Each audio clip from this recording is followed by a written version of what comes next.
Underwater research has brought me unusual assignments, but one of the strangest was given me by Marine Land of the Pacific. It was a quiet morning. The sky was clear, untroubled, peaceful. Or so it seemed when I started down into the big fish tank. I'd taken on the force feeding of a blue shark that was refusing to swallow food. It's odd how these fish, so ferocious in the ocean, are timid in captivity. It was this job that brought me to exactly the right place at the right time to get the most demanding assignment of my life. An assignment that made every newspaper headline in the country.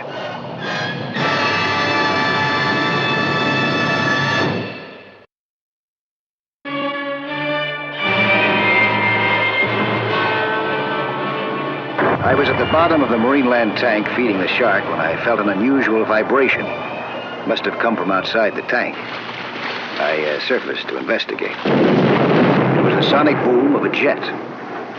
It's kind of funny how the jet pilot's problem survival was the same as mine. Oxygen taken for granted at sea level, but a vital concern at 40,000 feet up or 40 feet down. But at the moment, his welfare was being looked after by a control boat offshore. It was monitoring his flight. Came out of that dive pretty low. What was the reading on the scope, Captain? 3,000 feet. Control to XF-190. XF-190 to control. You've worked in too close to shore. Roger. Your pull-out was low on your last dive. I began pull-out at same altitude as previous dives. Sluggish reaction from controls. Shall I try again? Yes. Repeat conditions. Match 2 dive from 40,000 feet. Begin pull-out at 10,000. Level off at... What's the matter? Control to XF-190. Come in, XF-190. Control to XF-190. Acknowledge. You see him? Just about. He seems to be almost down on the deck. XF to control. Violent vibration throughout ship. Cannot hold altitude. I'm going to ditch. Do you see me? Jim, bail out. I think I can pull her out of it. Get rid of your canopy and bail out. Can't. Too late.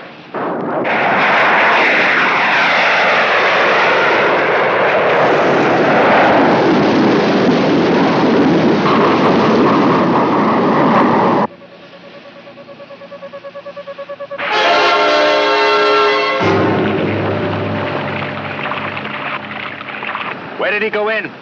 275 degrees. 275 degrees. Go, Captain. Get the office on the radio phone.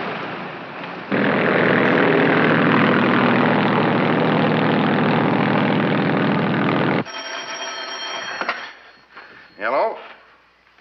Oh, yes, put him on. Hello? What? Yes, sir, that's right. And then he went in. When did it happen? Well, what went wrong? How soon will you be over the spot? About 10 minutes. All right, hold on. The XF-190 just went into the ocean.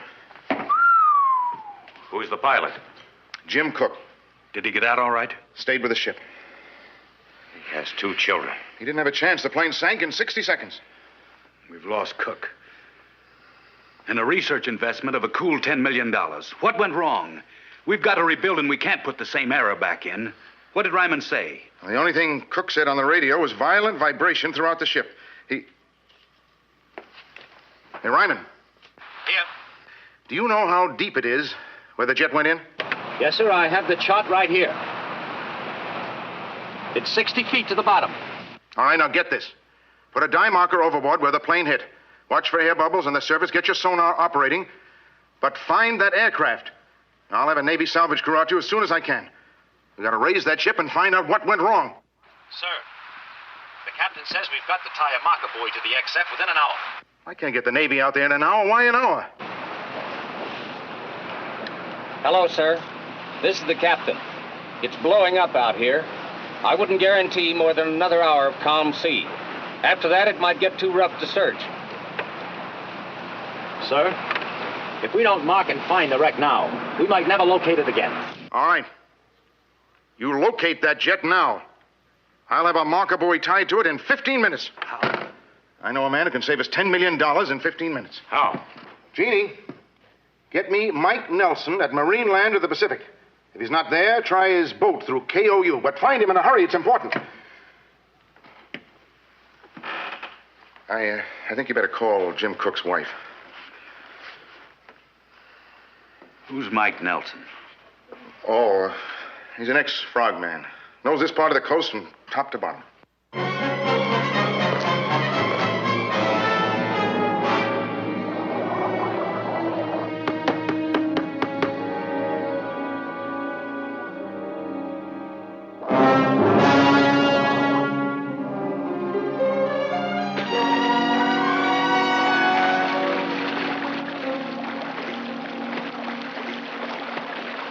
Come on, Mike, get with it. What's the big rush? Thor Aviation wants you in a hurry. One of their jets conked out at sea. Oh? What do they want me to do? Get out on the hook on the marker buoy? Yeah, it's 6 miles out, 60 feet down. They say what happened to the pilot? Did he bail out in time? He went down with the jet. Those test pilots, they really have it rough. I'll take sharks any day. Now, let's see. Better give me an extra lung, Yeah? and I'll need the underwater phone. Right. I'll go get dressed. No, you don't have time. I told them you were in the tank. They said, come as you are. They've got a helicopter on the way to pick you up.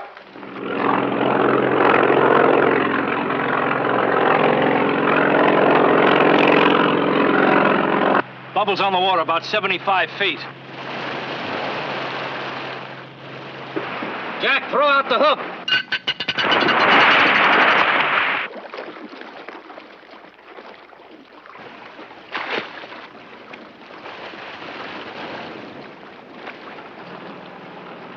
That's half the battle. Thorcopter to Thor control boat. I'm approaching you at 500 feet, 1 mile east. I have Nelson aboard and ready to dive. Request instructions. We're right over the XF-190 now. Can you put Nelson aboard us? We'll put him alongside. Out.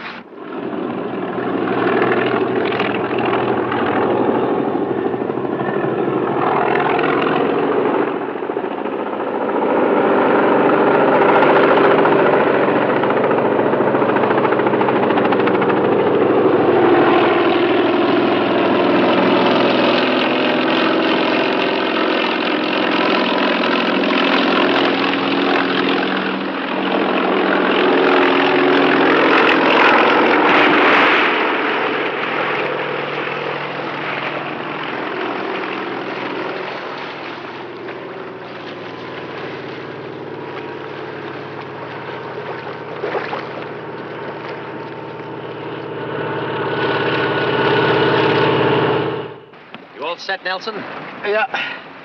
Well, it sure looks like it won't be much trouble finding that jet of yours. All I'll have to do is follow those bubbles now.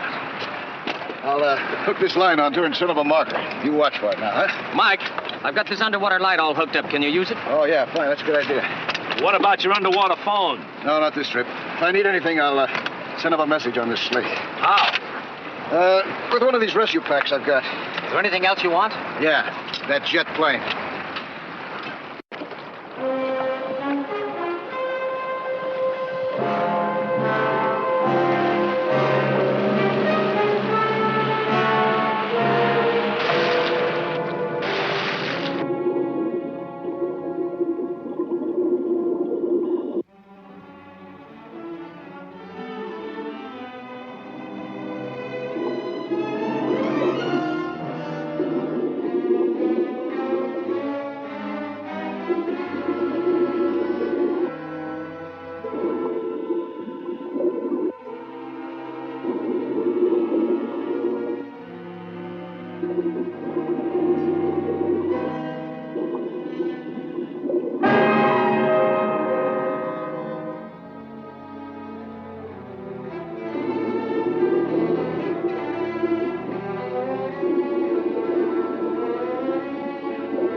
There it is. He's found it.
There's another marker. Looks like a slate. Get the boat hook.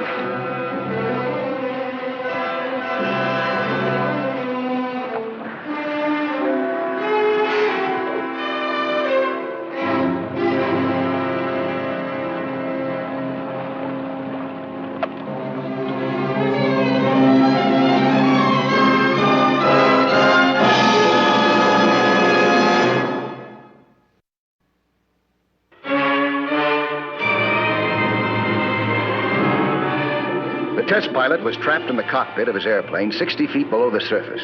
He would die unless I got him out. He had only 15 minutes of oxygen left. But how could he be saved? Could I get him out alive? The odds were impossible, but something had to be done. Still, a wrong move might kill him instead of save him. The pressure might finish him. The water might drown him. And time. The minutes were running out. What the devil do you mean, pilot alive? That's right. He's alive. What are you talking about? He can't breathe water. But there isn't any water in the cockpit. The seal didn't break. His canopy is jammed tight. And he's surviving in his oxygen mask. Impossible. No, it's possible. We gotta work fast if we're gonna save him. He's only got about 15 more minutes of oxygen left. Now think. How are we gonna get him out? Rip off the canopy, haul him out, bring him up. From 60 feet, he'll drown before he reaches the top. No, I think I can take care of that with the extra lung that I brought along. But what's gonna happen to him when I pry off that canopy? When the sudden pressure at 60 feet hits him, will it finish him? Well, I'm afraid that's a chance we're going to have to take. What other way is there? How about bringing the whole plane out? You got a winch and cable, haven't you, Captain? Yes, but it won't lift more than 3 ton. How much does a jet weigh? 10 ton? Out of water. In the water, it's hard to say. There's air in the cockpit and the wings and maybe some in the scoop. She may still have a lot of buoyancy. All right, we'll just lift her up to the top. Not out. It's our best bet. Let's try it. Come on, give me the cable, Captain. I'll take it down. Right. Let's hook up the underwater phone to me, huh? Right. Hurry now, hurry.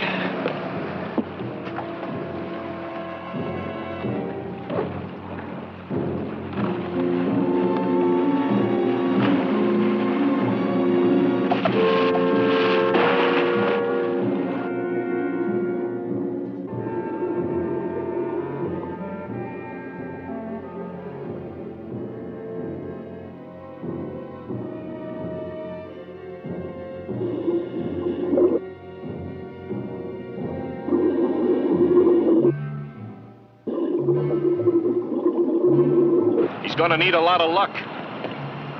If he had 15 minutes when Nelson found him, he only has 12 now.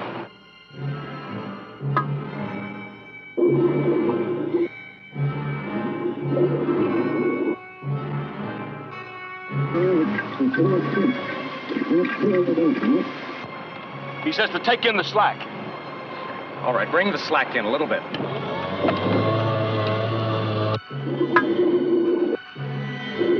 Easy now.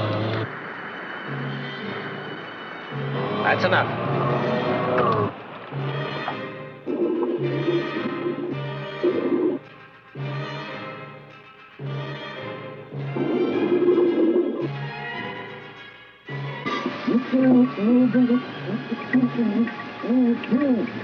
He said to start hauling in. Easy.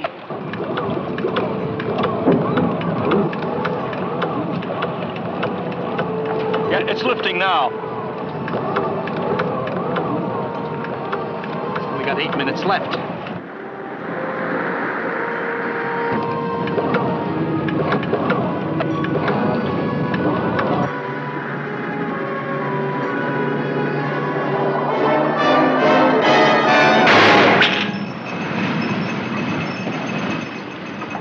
What happened, Captain? The gear broke. Well, can it be fixed? No. Listen, Nelson. Nelson, the gear on the winch broke. There was too much weight. Tell him it can't be fixed. The winch won't work. He says to send down a crowbar, an axe, or anything. He'll chop him out of the canopy. That pressure will kill him. He says to send down the extra lung. Captain, do you have an axe or a crowbar or anything? Yes, I'll get it. Good. Jack, get that extra lung here and hurry it up, will you? What's that? Can you keep the cable taut? Yes. Yes, we're sending all the stuff down now.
He says he can't smash through the canopy. He can't swing hot enough underwater.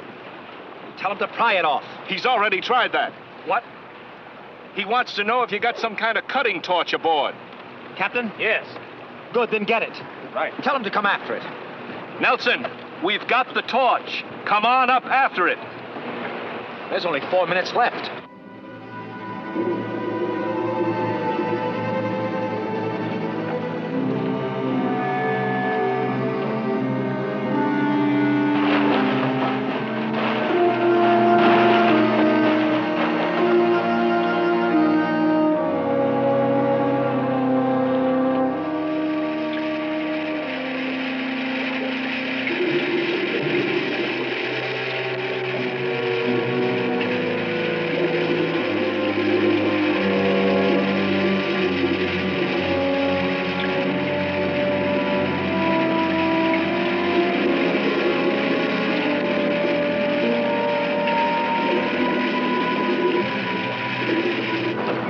Cook won't let him use the torch. He's pointing to bubbles inside the cockpit. Bubbles. Oxygen. There's free oxygen seeping in through the cockpit. Nelson, the bubbles mean free oxygen under the canopy. If the torch burns through, there'll be a flash fire. Well, what'll he do? He's got to cut him out. And fast. The water's already up to the canopy. Up to where? The canopy. Well, that's the answer. Tell him to cut through the metal below the water level. Then there'll be no fire. Nelson, can you hear me? Can you... Now listen carefully. Cut a piece a half-foot square out of the cockpit. The left side. 8 inches below the canopy and halfway between the front and rear of the canopy. Got it? You'll be able to reach the release with your hand and then push it back. Got it?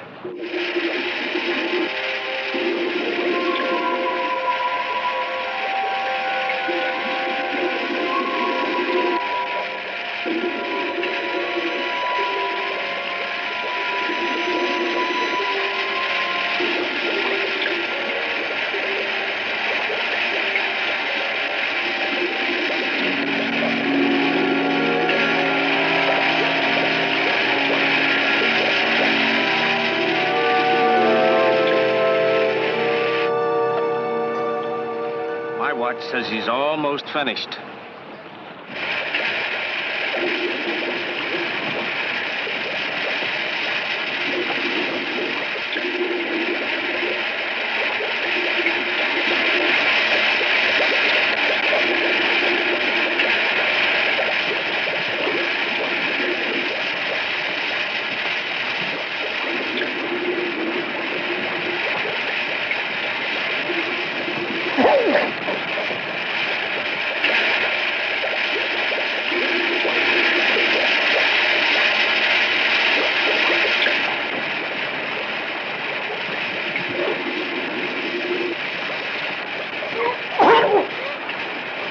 Hello, Nelson.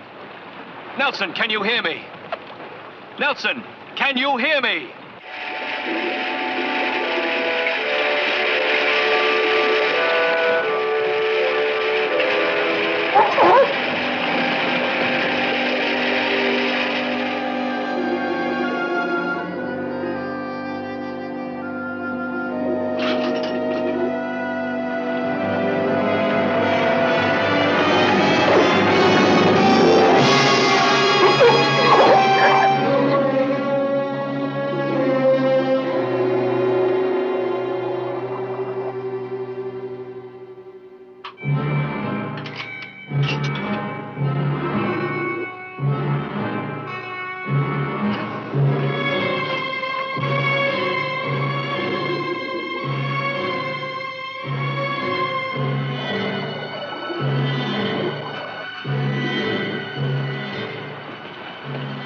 Still nothing.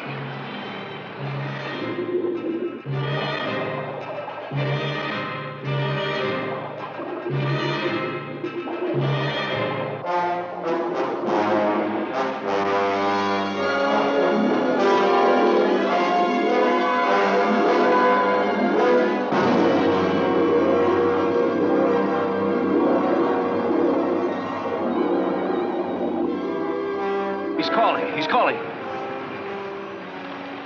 Say that again, Nelson. Say that again. He says to haul Jim up. To haul him up. He's tied him to the marker buoy line. There's a chance he may be alive. Haul that white line in.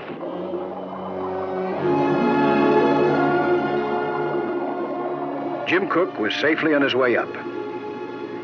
I went into the cockpit to take out a monitor camera. Then suddenly I saw something else. Something that Cook might want. A pair of baby shoes.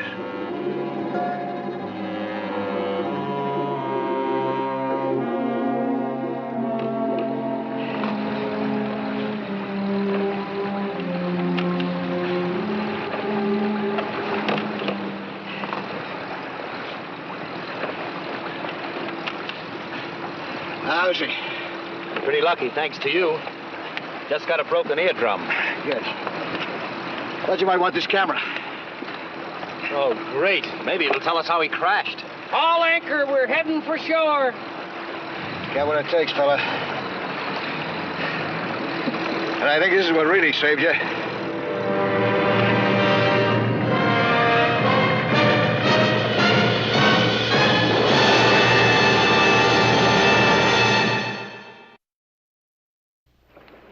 Hi, I'm Lloyd Bridges, inviting you to join us for another action-packed story of underwater adventure 1 week from today.